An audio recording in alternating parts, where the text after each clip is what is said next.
Good afternoon, everyone, and welcome back to our full day of sessions here at the Spring Shoot for LHSA. I'm really pleased to present to you or introduce Gigi Stoll, whose story is you'll find very interesting. She started out in front of the camera and is now behind the camera. In front of the camera as a model, and I'll let her tell you more about her background, but please help me welcome Gigi Stoll. So cute. Welcome. Thank you so much for coming all the way to Midtown Manhattan. I love that. Lots of familiar faces here. Also, I would like to thank Richard and International Leica Society for inviting me here to present you some of my work. It's been a long relationship with the camera that I've had. It actually started in South Texas, where I grew up, San Antonio, Texas, on a small horse farm. And I started modeling in the late 80s, I would say. A French scout came from Paris, City Models, and took some Polaroids of me. And within a month, I had a one-way ticket to Paris. This changed my life in more ways than one. Not only did it introduced me to my passion of photography, but it enabled me to travel all over the world as a model. These are my first comp cards, or set cards as they say. What's interesting about being in front of the camera is that it really gave me my school of photography. I worked with all these amazing photographers, and the one here on the left is He was a Spanish photographer, incredible. Large format, medium format 8x10s. I love this spotter. And the other one was a French photographer who used to shoot me out in the streets, androgynous with 8x10 Polaroids as well. So I had a big fondness for Polaroid cameras from the beginning. They started my career, and I still use them today. This was my first modeling job that I went on a trip. It was for Vogue Paris, and we went to Mauritius, which is an island in the Indian Ocean off of Africa. And there was no hair and makeup on this job. It was just the photographer and I and the stylist and the 2 male models. And it really was an amazing, back in those days, they used to do 2-week trips for modeling shoots, which they don't really do anymore because of budgets. But it was an amazing trip for my first job. And interesting enough that it was Vogue Paris, as I'll talk about later. This photographer, his name is Mike Owen. He's based out of London. And if you see in my photography, or if you become familiar with it, his style of lighting is something that I really was inspired by. And actually, this the type of lighting that I use today. A lot of hot lights, big baby solar spots, pictures that would take hours to set up. Fortunately, I don't take that long nowadays, but the one on the right was for a cover of a magazine in London, and it took forever to get that shot. He wanted the Hollywood style, and I also really loved his fauna photos that he was into, and our locations that we would go to all over England, and he really inspired my photography and my lighting, which I still use today, and I loved his work. These are just various Polaroids again. The one on the upper left here was a Revlon shoot.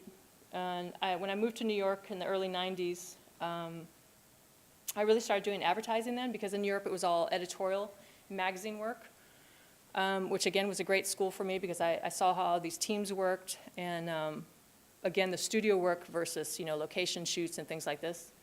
And it was a lot of fun, and when I came to New York, a friend of mine in the early 90s gave me a Polaroid camera, funny enough, and a lot of my friends were models, and I started taking pictures of them. And a lot of those pictures ended up in magazines, and I started shooting portraits for magazines, and started my career as a photographer in the early 90s, as well as meeting my first mentor. Her name is Flo Fox. She's not here today, but if you don't know her name, you should look her up. She's amazing. She was my first mentor, and I met her in New York when I moved here. But this is a story that was for Vogue Paris. This is 2004, and I was living in New York, and at the time I was a New York correspondent for French Vogue, and the editor at the time, her name is Corinne Rotfeld, and I was shooting a story called One Woman, One Style, And I'd done probably about 8 of them, several of them for the magazine. And they called me up from Paris one day and they said, we'd like to do the next feature on you. And I was very flattered, and I said, I accepted it, and I said, that's great. Who's the photographer? And it was my first question, and Corinne wrote back, and she says, I want you to shoot it. And I basically went around town with one of my closest friends here in the room, Davide, and who helped me style this. And we shot all my favorite things in the city, my favorite collections of pictures. This is all shot in my home at the time, my apartment. And I'm actually shooting with a Polaroid camera there, which is my first Polaroid. And I used to ride in Central Park, my favorite horse, Bach, which is not allowed anymore because the stable became a high-rise. But anyway, so this work led me to a lot of other work. This is the second page. A friend of mine named Reed has an incredible schooner on the East River. My friend here, Jean-Marc, we travel a lot together, so I shot. You can barely see the cable, but the cable's here. The cable's kind of hidden in every picture. I have it in my hand there. But they were very pleased with the story, and I was happy with it the way it came out. They even featured my kitty at the time, Lolita. And it's basically, again, it's one woman, one style. But this work led to a lot of other portrait work, such as W Magazine. I shot a lot of famous, actors and a lot of fashion people. Also Vanity Fair, a lot of Condé Nast magazines. So I shot for them for many years, for Condé Nast. I wanted to do something else from this with the fashion work. I did the fashion work, all through the mid-90s to 2000, about 2004. I really wanted to get into some kind of humanitarian work or something I could tell stories with my camera. I didn't know how to do it. Again, my whole life has been a game of chance. But I was traveling with a friend of mine in Morocco, and on my way back in a long layover, as one does, in the airport, I struck up a conversation with a friend or a person in the airport, and she said she was starting a pediatric medical mission for kids, and they were looking for a photographer. And I said, wow, that's amazing. I would like to start that, but I'm afraid of blood. And I'm very queasy around blood. And she says, don't worry, just come and meet the doctors. So about a month later, I went to meet the doctors, and they hired me on the spot after seeing my work. And my first trip was to Morocco, and I called my Lens and Repro place at the time where I got all my rental equipment. At the time, I was shooting Pentax 6.7 medium format, Nikon FM2, Polaroids, many various, all film cameras. I swore I would never shoot digital. But here I was getting ready to go on my first humanitarian trip, and my rental guy was like, you cannot shoot film.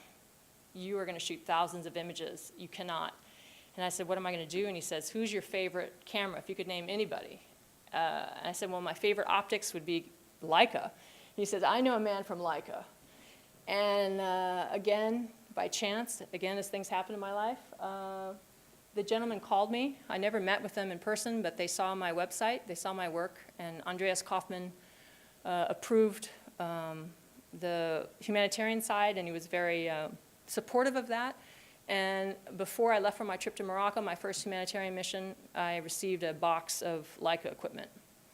About $20,000 worth, I guess, in money-wise, but it was for me to take and use as I wished to shoot this mission. And this continued for 12 missions, and about 2008 to 2014 is the span that we're going to talk about with the Leica gear. The first mission that I went on was ISMS Operation Kids as a group. Let me tell you a little bit about them. They are a pediatric medical mission, and they're based out of New Jersey. It's a team of about 25 people. 4 surgeons, OR nurses, recovery, 65 bags of medical gear. They educate as well as donate. And I'm the only non-med on the team. I travel with them once a year. We've done 8 missions together all around the world. And they decided to go to Kenya 3 times because of the need there. So I wanted to talk about my Kenya work with them specifically. This is a young girl. She's 8 years old. Her name is Elizabeth. There's a love story every day on these missions. Not only am I a circulator on these jobs and helping them, the team, bringing equipment back and forth, and babysitting, sitting with the parents who've waited for hours and hours to see these doctors. And actually, it takes a year in advance for the team to get there, to get everything in motion. So here's a triage of this girl. The doctors do a 10-day trip. 2 days is triage, and those are the hardest 2 days because those are the days when they have to decide who and who they cannot operate on. So you can imagine there's a lot of disappointment and also a lot of hope for the ones that can get free surgeries. It's free surgeries. It's orthopedic, plastic, trauma, and oncology. And they typically do anywhere from 50 to 65 surgeries free in a week. So anyway, back to Elizabeth. I fell in love with her. She was so stoic and so brave. She had a severe burn. Her arm was, in Kenya, every country has its own predisposed issues. Kenya seemed to be burns. I think, and we talked about this, I believe this was because they have a lot of children, the families, and there's no nannies, no one to help them with these kids. There's a lot of open fires, so there's a lot of accidents. Her arm was fused to her side. Here she is getting ready, pre-surgery, getting her IV, and she's not even crying. So brave, beautiful little girl. The operation was a huge success. What they did is they separated all here and took huge skin grafts from her thigh and her back. This picture is her after the surgery. This is actually taken with my iPhone. But I wanted to show it anyway because you can see the happiness in her face. Her arm is in a cast, but I loved her style and the way she wrapped herself. It was a beautiful little girl. These are some of the other kids from Kenya, another burn victim. This is the plastic surgeon, who I call her Picasso because she's so gifted with her hands. She's examining him to see if there's something that she can do to help him. These times in these rooms are very intense. I have to disappear into the scene. One thing I really like about the Leica is how quiet it is and how inconspicuous it is. I can never use a flash. I'm in the operating rooms, shooting over, surgeries, and then back in the recovery rooms and going back and forth. But you can see the intensity and the fear in this little boy's eyes as he's looking at her. Very intense situations. Here's a mother and child waiting for surgery. There a lot of love and social.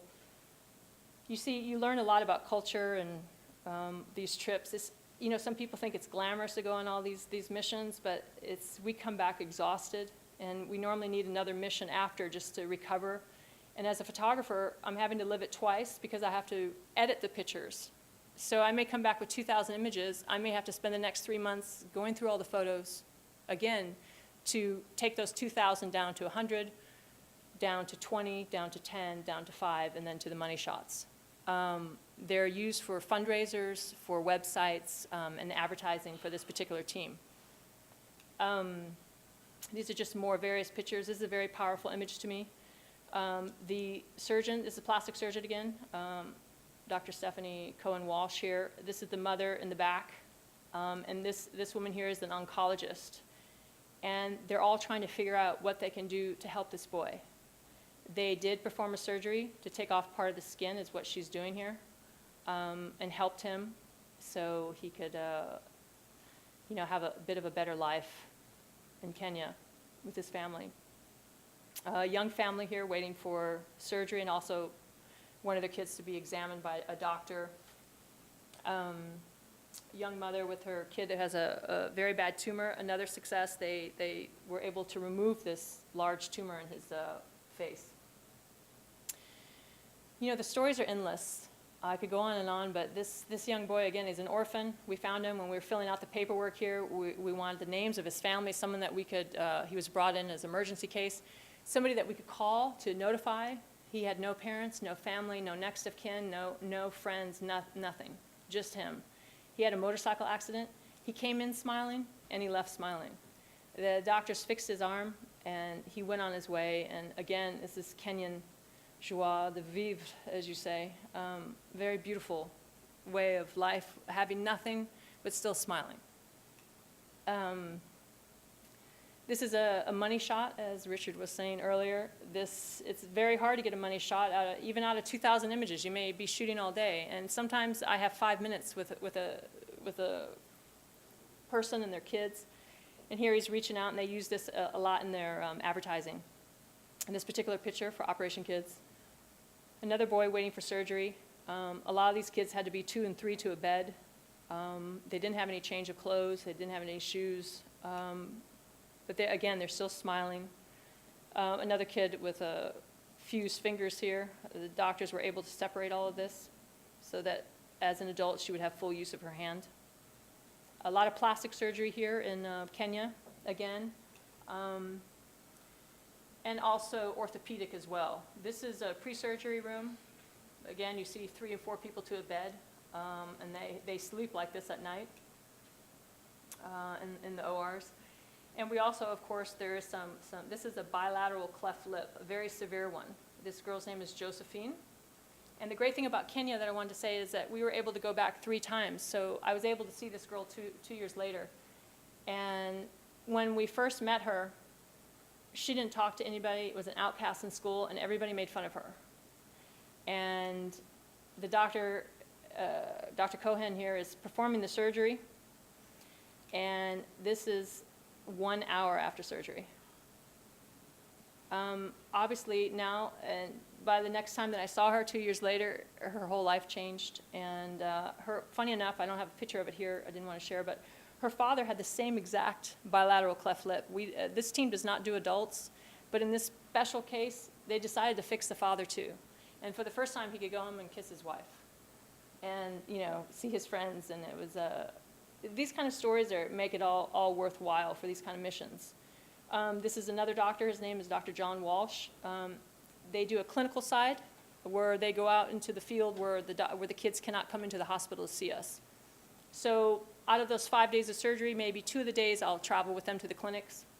And the rest of the time I'm in the ORs and in the hospital. This is a clinic stuff. And they may see 200 to 300 kids in a week, easily. This is the Daisy School. Also very difficult. This is an orphanage outside of Kisumu. And most of the kids here have orthopedic issues. But again, their smiles are incredible. And they have so much fun in their lives. And I arrived the first time during lunch, and it was very touching to me how they helped each other. They led each other, to and from class. They helped if one didn't have enough food, the other one shared it. They're very beautiful how they treated each other in compassion. Same kids, the date is wrong here, but this is 2 years later, it's the 2 boys, same boys, still living the same life, same place. And these girls as well, this is also in 2014. These girls recognized me, of course, from 2 years prior, and I taught them how to do a catwalk, and they had a ball, and they were rolling around in their wheelchairs, and we had so much fun. And you can really tell by how happy they are. But anyway, the 8 missions that I did for this team led me to a lot of other humanitarian work, and one of the ones that contacted me after they saw my work was 100 Cameras. This is an interesting mission because they teach photography to kids, specifically in orphanages around the world. They hired me to document their work, and we went to India, to Madurai, India in 2012, and we actually lived in the orphanage for 10 days.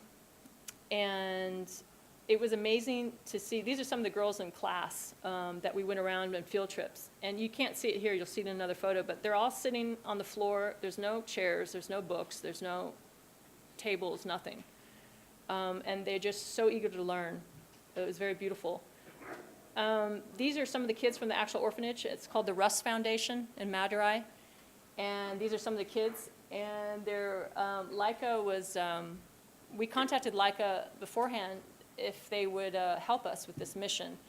And they were kind enough to not only sponsor my trip, my portion of the trip, but also to donate 15 point-and-shoot cameras, which you're seeing here, and donated them to 100 Cameras so that they could use in their work.